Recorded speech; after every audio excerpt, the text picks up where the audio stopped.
Hello, good morning students. As in the last lecture, we discussed about some problem of simulation. Okay, now continue the simulation with a new problem. The problem is the automobile company manufactures around 150 motorcycles per day.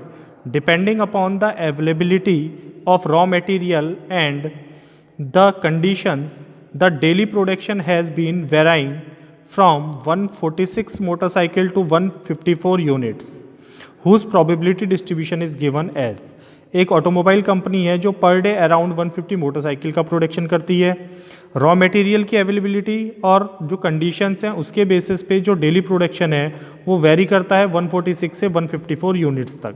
तो minimum कितना production हो सकता है 144 unit का और maximum कितना हो सकता है 154 का। उनकी प्रोबेबिलिटी दी है कि किस दिन कितना प्रोडक्शन हो सकता है पर डे के हिसाब से। तो number of production units and the probability is given 146 to 154। ठीक है, तो 146, 147, 148 एंड सोन 154 तक उसकी प्रोबेबिलिटी हमें दी गई है। Now the finished motorcycle are transported in a lorry.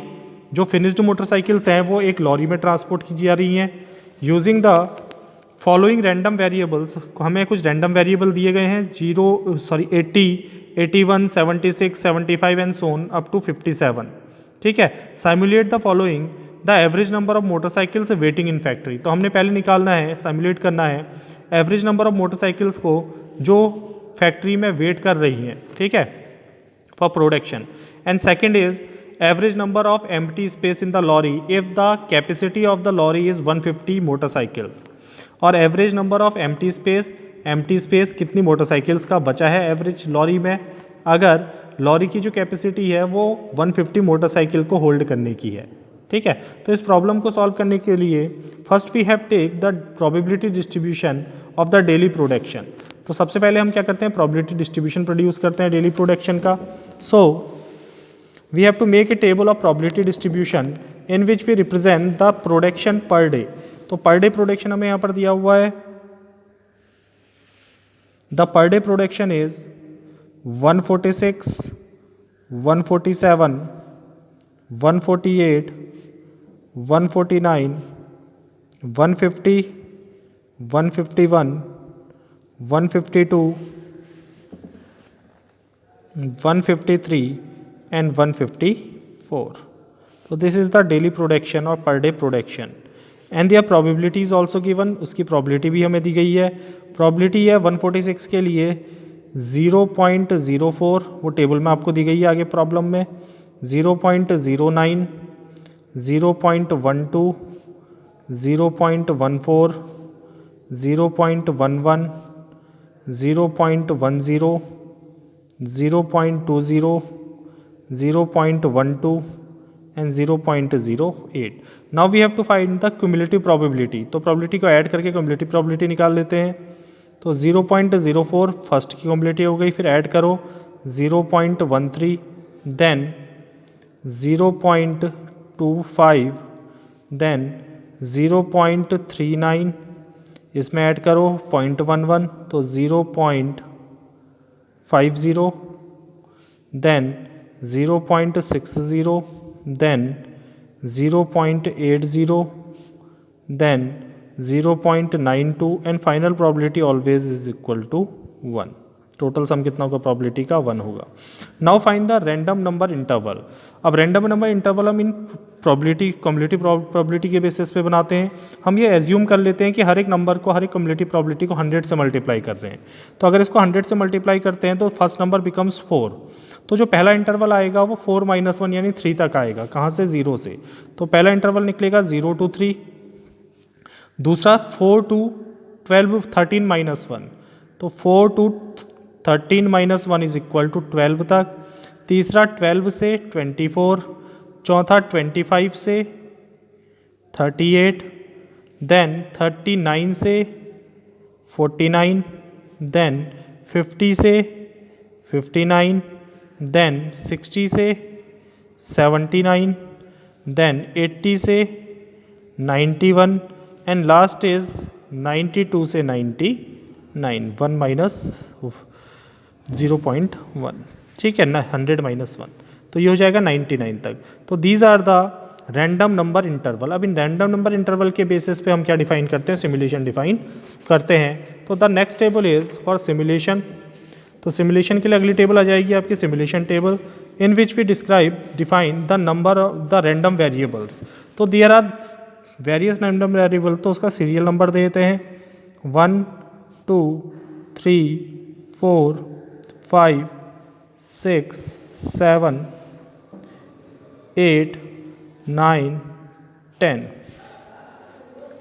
then 11 12 13 14 and 15. So there are 15 random variables and the random variables are, random variables हमारे पास हैं, the first one is 80, then 81, then 76, then 75, 64, then 43, जो भी random variable आपको problem में दिए उनको sequence कर लो, then 18, then 26, then 10, then 12, then 65, then 68, 69, 61 and 57।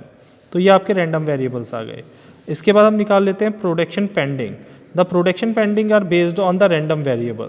तो अब हम देखते हैं कि जो हमारा रैंडम वेरिएबल है, ये रैंडम वेरिएबल हमारा किस इंटरवल में आ रहा है, फ्रॉम 0 to 100। तो ये आपको इंटरवल दिया गया है यहाँ पर।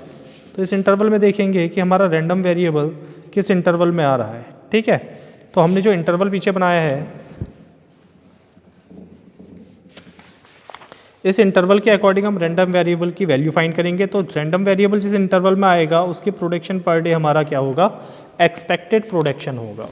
ठीक है, तो अगर मैं फर्स्ट रैंडम वेरिएबल लेता हूँ, the first random variable is 80। तो यहाँ देखते हैं 80 किस इंटरवल में आ रहा है। तो 80 आएगा आपका 80 to 90, दैट इज़ 153। ये देखेंगे रैंडम वेरिएबल हमारा वहाँ पर 80 है, तो 80 to 90 इस इंटरवल में आएगा। तो इसके लिए हमारा प्रोडक्शन कितना है, 153। तो सो द प्रोडक्शन पेंडिंग 153, 81 भी आएगा 153, 76। Now the 76 occurs in the interval. तो 76 हमारे प्रीवियस टेबल में आएगा किस इंटरवल में, 60 to 79, और इसके लिए हमारा प्रोडक्शन है 152।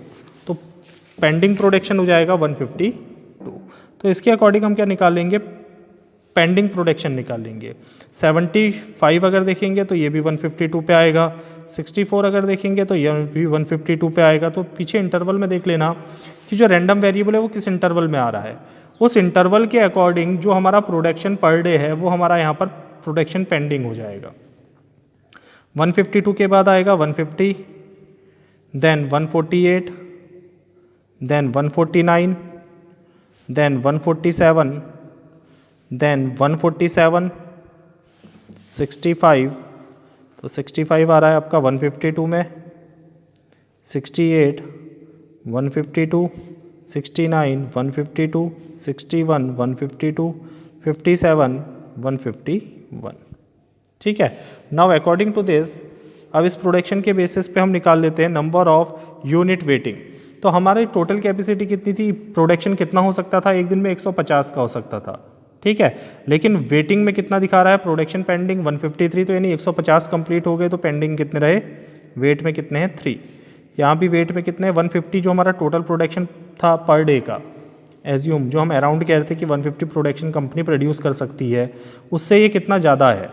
तो ये आ जाएगा आपका 2, then 2, then 2 dash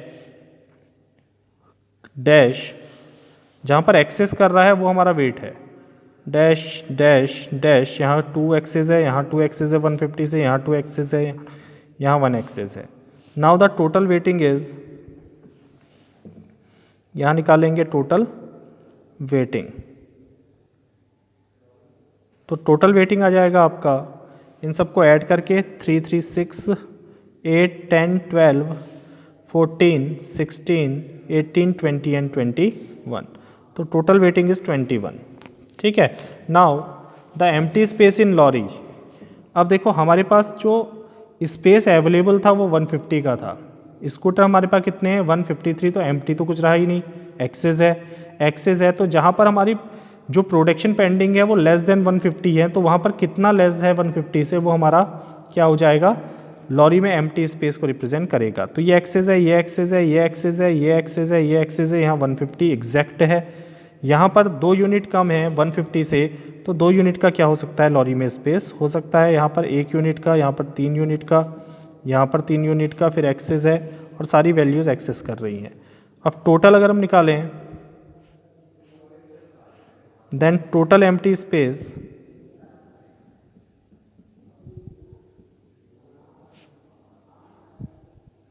in lorry is equal to, total sum कर लो 3 + 3 + 3 9, तो टोटल एम्प्टी स्पेस हो जाएगा 9। Now the first problem is, हमने क्या सिमुलेट करना था, एवरेज वेटिंग,